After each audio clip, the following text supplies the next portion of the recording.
good? I'm good. Count to 5 for me. Count to 5. 1, 2, 3, 4, 5. I just like to make sure that you can count. I do that whenever I sit down on a camera with a Trick new question, wasn't it? It was a trick question, yes.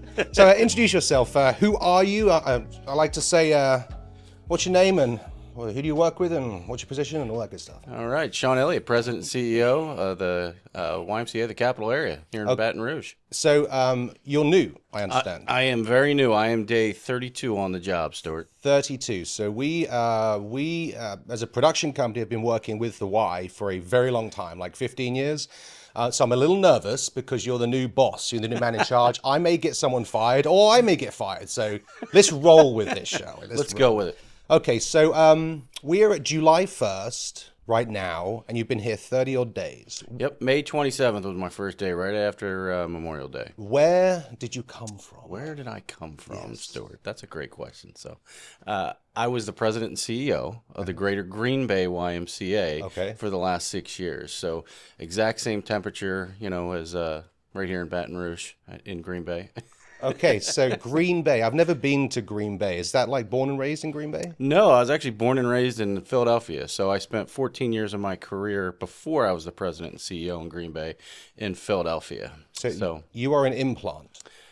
Yes, okay. I'm an implant. Awesome. I've been in the Y for 25 years. You've been in the Y for 25 years? You believe that? No, indeed. What was your first job in the Y? Were you always in leadership? Or I started working for the Y, truth be told, when I was 15 years old. Really? So my first job was in the Y. I was a lifeguard at 15, and then I actually became a swim coach for the same swim team that I swam on as a kid when I was 8 years old. Mm-hmm. Same swim team, my brother, my sisters. We were lucky. We grew up about 200 yards from a YMCA right outside of Philadelphia. So first job in high school, first job in college, and 25 years as a professional. So it's funny, as we interview people for the work that we've done with the Y, it's amazing how many people have a similar story. Yeah. I grew up in a neighborhood where there was a Y. I learned to swim at the Y, that kind of stuff.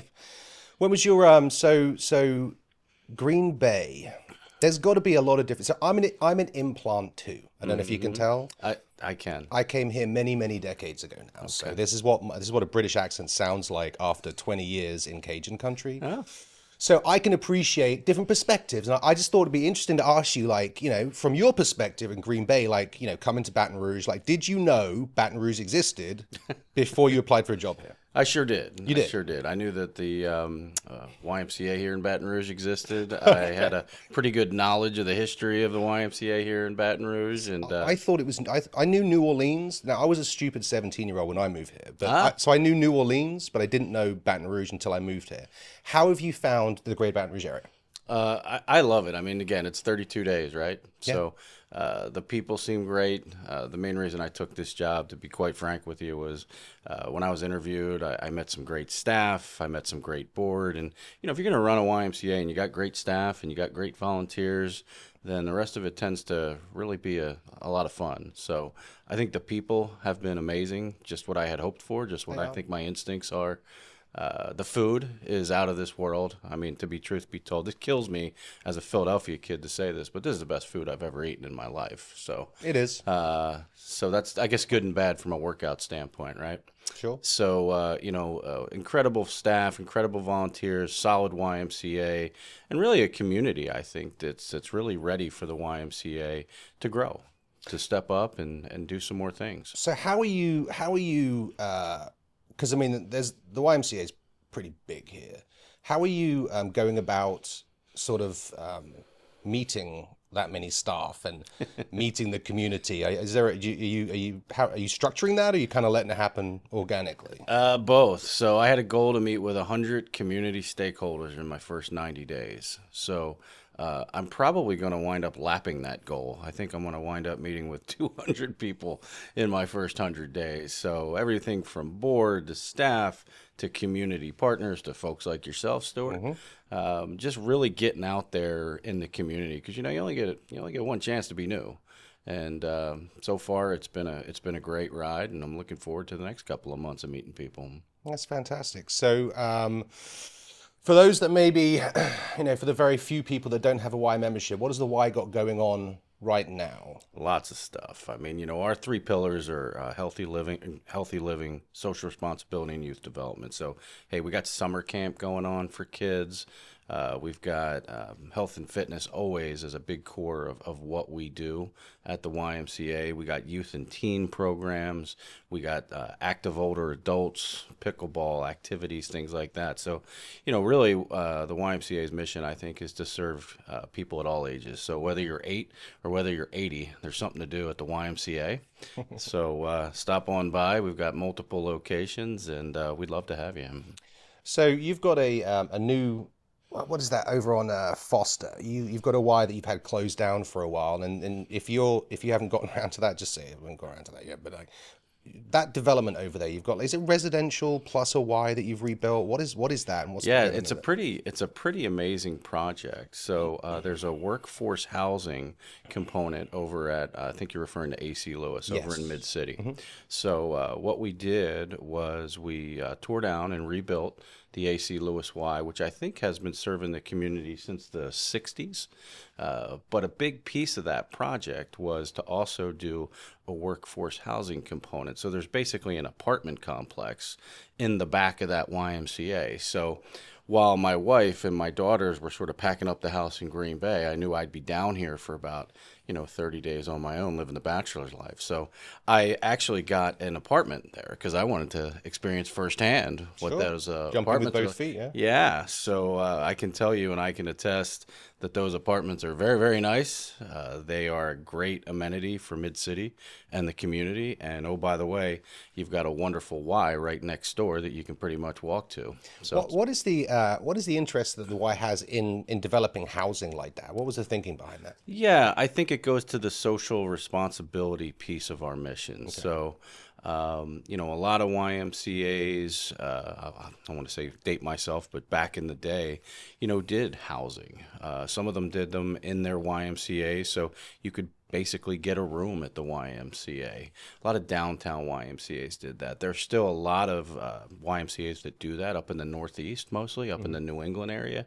But it's something that the Y kind of got away from over the years. So it's nice to see that, we're addressing a community need because affordable housing is certainly, in the top 3 of community needs really in any community. And it's a need, I think, that's getting more and more prevalent, not less.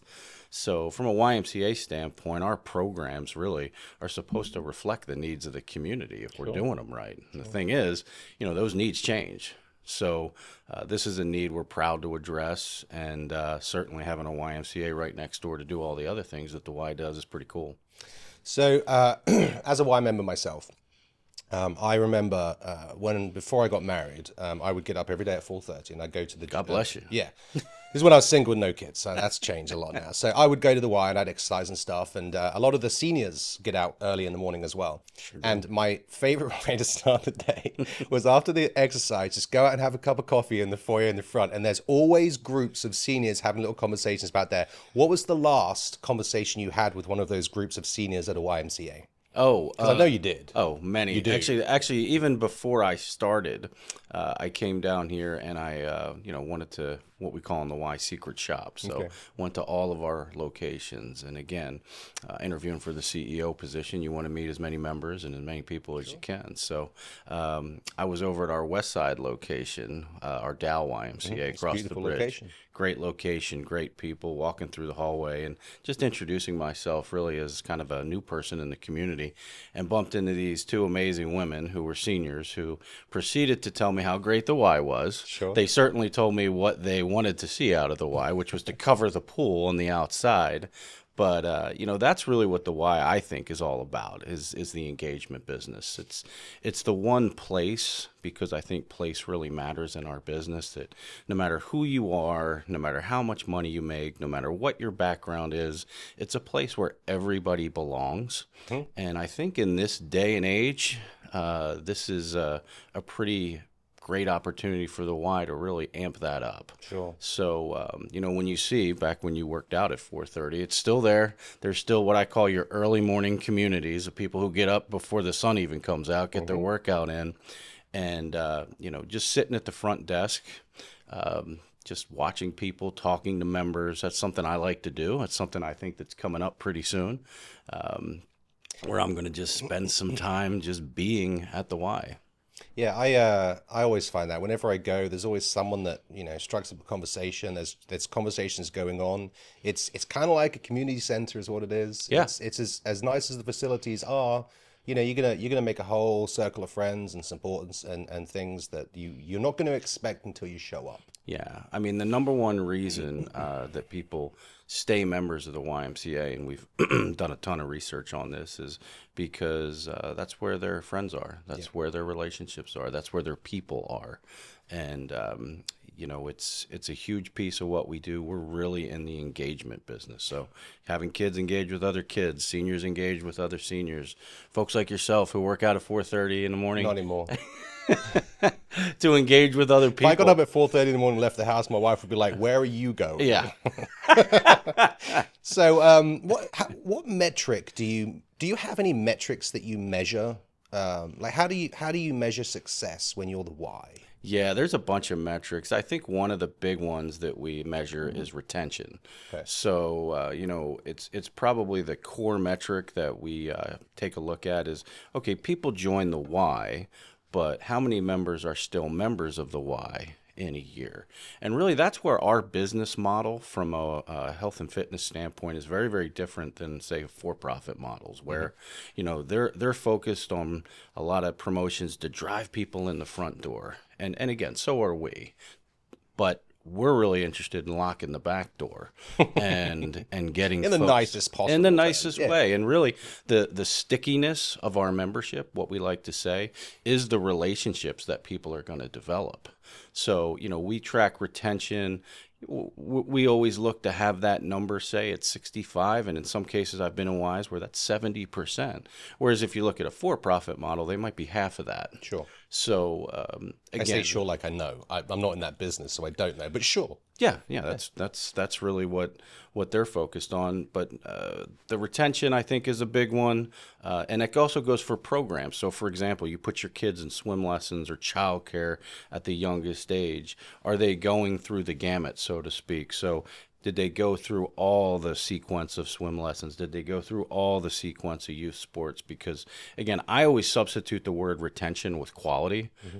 Because if people are sticking around doing something, whether it's going to the Y or eating at a restaurant or whatever you're doing, it's because you value the experience and it's because it's a quality experience. So we have a lot of quality, what I call KPIs, key performance indicators, that we're always measuring in everything we do. But that overall umbrella of retention is probably the thing that I try to stay closest to, as the CEO. Because if retention levels are high and they're getting better, usually means we're doing the right things. And if it's not, we probably got to do some other stuff. What does a day in the life of a CEO look like? I mean, what keeps you busy? What's your focus? Well, I like to get up early. Not quite at 4:30, but pretty close. I like to visit our branches. I like to meet people. Certainly with our staff here at Baton Rouge, I try to spend as much one-on-one time with my crew as I can. I have 4 kids, so my dad told me a long time ago, he said, you know what, remember this, your kids are going to spell love Time. Mm-hmm. And, I have found, at least in the YMCA and in leadership roles, so does your board, so does your staff, so do your members. Sure. And there's only 24 hours in a day. But I try to milk as much of those days as I can. My wife, God bless her, has been with me through my whole career, so she knows that, we're pretty good about when the day's going to start, but some days we don't know when the day's going to end. And I think I found with 4 kids early in my career, it was like trying to balance that. People call it the work-life balance. I still haven't found what a work-life balance is. I don't think that's a thing. Yeah, I think it's a myth. Yeah. It's just life. But what I found with 4 kids was, and having a family in the Y, which is really the core of our business, is I have been able to bring up my family in the Y. Sure. So there's no, this is work, this is the Y. For the Elliott family, it's always like, this is life, like you said. So I have 4 kids as well. Oh. What are your ages?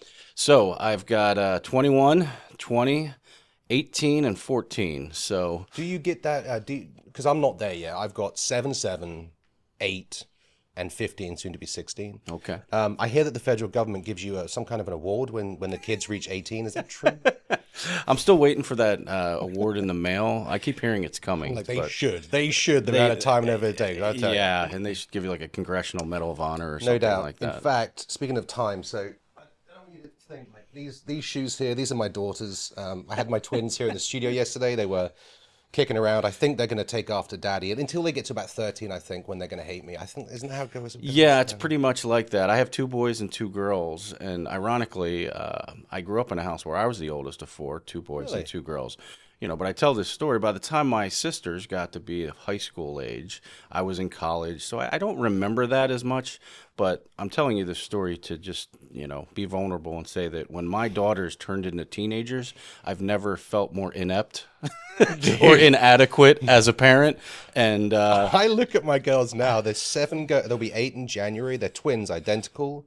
Like Daddy needs to buy a shotgun, I think. But like she I don't know how they shed the clothes that they do. She came in with the shoes on, and like she had to walk to the car in the rain because she loses them and stuff.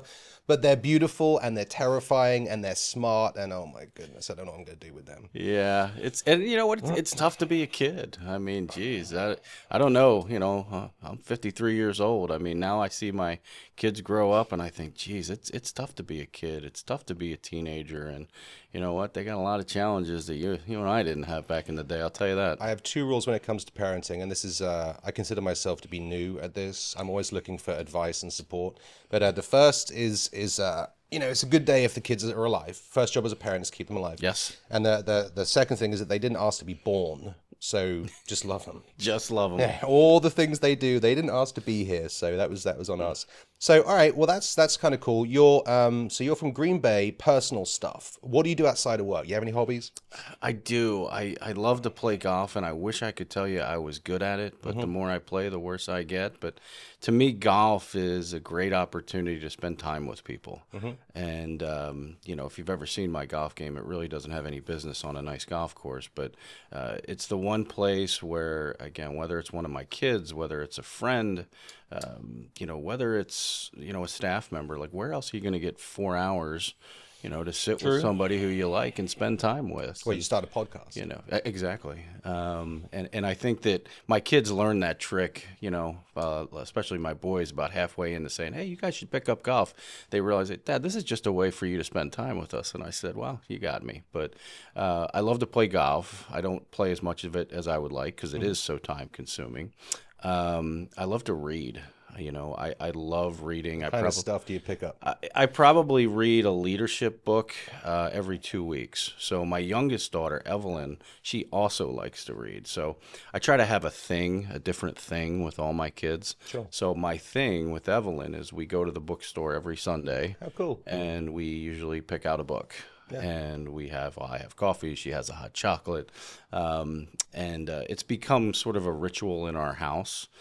But I love to read. If I'm not working, playing golf, or spending time with my kids, I'm usually reading a lot of books on leadership because I'm always fascinated with different perspectives on how to lead people in any industry, because I have found that, leadership, genuine leadership, kind of cuts across all that stuff. So it doesn't matter whether you're leading a team in a podcast or, a YMCA or even a family. I think a lot of those principles are the same. So. What is my thing with my kids? Dude, it's so tennis we're a tennis family. So Okay. My eldest now, he's 6'2", and he started swinging a racket at the YMCA Paula G. You have the Lamar Tennis Manship, Center yeah, there. yeah, great So you met place. Ronnie over there? I have. Ronnie's Great guy. a wonderful human being. So now he's kind of doing the circuit, and so he plays all over the place. His uncle, my brother-in-law, just became the tennis pro at the Bocage across the street. So we're seriously into tennis. Okay. What with the rest of them? I mean, I don't know, man. There's so many. Like, what's the thing? Like yesterday, I was at the YMCA shooting the filming with Chris and your marketing staff. We were shooting summer camp, which is always so much fun. I had my 2 girls because my wife was in Dallas for the weekend. So I brought my 2 girls with me.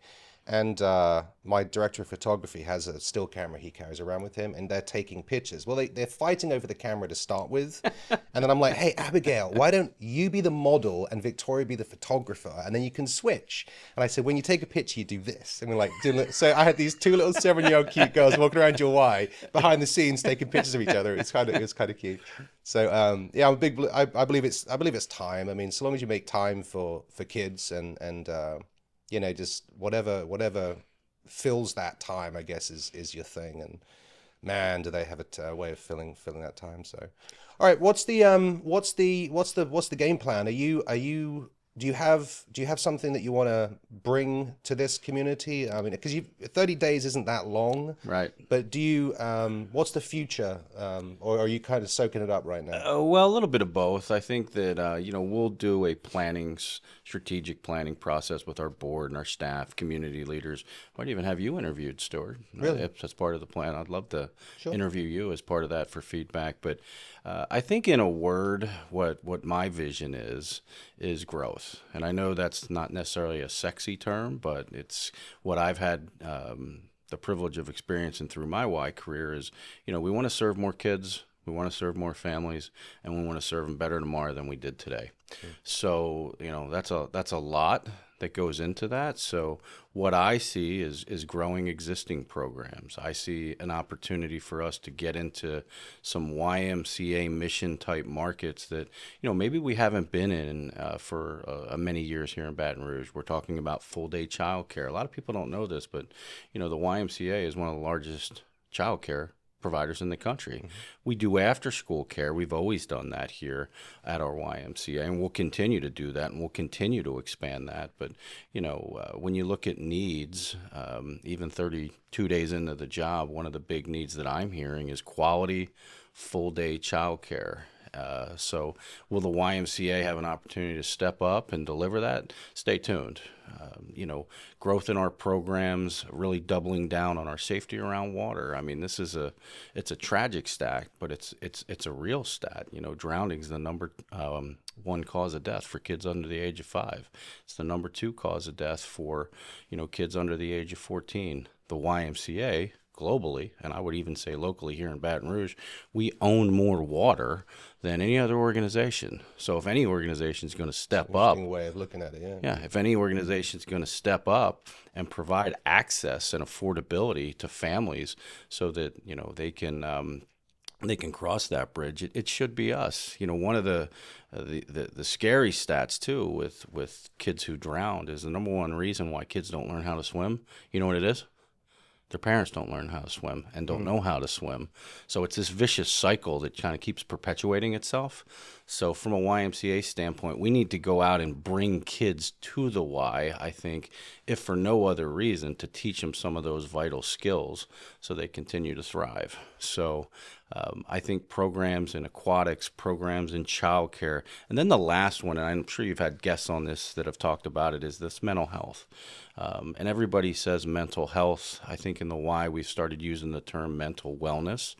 But regardless of what age you are, I think it goes back to, Stuart, what you mentioned about, those seniors at the Y. We're in the engagement business. So I'm not a clinical specialist. I'm not a healthcare professional in any way, shape, or form. But I think the more we get people together, the more we engage kids with other kids, the more we engage seniors with other seniors, the more we just engage communities with other communities, I think the Y has a unique opportunity to really put a dent in this mental health thing if we do it right.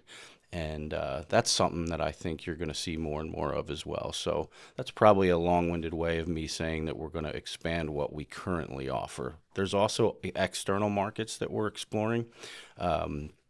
That will give us an opportunity to take a look at other service areas where you don't have a YMCA. Because, hey, I'm biased, of course, but I think every community deserves a great YMCA because I think great YMCAs make communities a better place. I'm a pretty simple-minded guy at the end of the day, but I do believe that. And then the last piece is partnerships.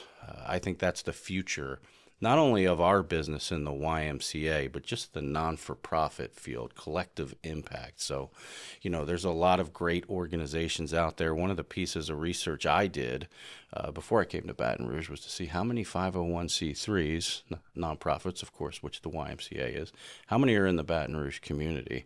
And I stopped counting when it got to be over 1,000. So for a service area of 800,000 people, that's a lot of 501c3. So what it's spoken, shouted to me as somebody coming to the community is there's probably an opportunity there for some really great partnerships where 1 + 1 can equal 3. And I think that that's absolutely where we're moving as a YMCA movement. So whether it's hospitals, whether it's healthcare providers, whether it's other non-for-profits like Boys and Girls Clubs or Parks and Rec, there's really an opportunity to sit around the table and say, all right, where can we have an equation where 1 + 1 equals 3? But I think what's going to happen there is it's going to have to be, organizations are going to have to be self-aware enough to say, you know what? You do this, you have the resources to do this, and quite frankly, you do it better than we do. And we have the resources to do that, and quite frankly, we do it better than you do. But for the community's sake, which is why we're in business in the first place, where can we have those conversations? And even in my first 32 days, I'm very, very excited because it seems like the appetite is very, very high to have those conversations here in Baton Rouge. So you invite other local 501c3s to kind of to reach out, and you're looking to make those connections and make those partnerships. Absolutely, and that's a big piece of being new is finding out who does what. Yep. And where we can have those conversations, because that's where it starts, is sitting at the table having the conversation, even if they don't lead anywhere. That's okay. Or conversations in the reception area over a cup of coffee after a workout. Absolutely. The best place to chat. I like him, Kristen. You can keep him. He's good. It's nice to meet you, man. Hey, Appreciate you. Thanks so much for having me. Yeah, sure. Appreciate it.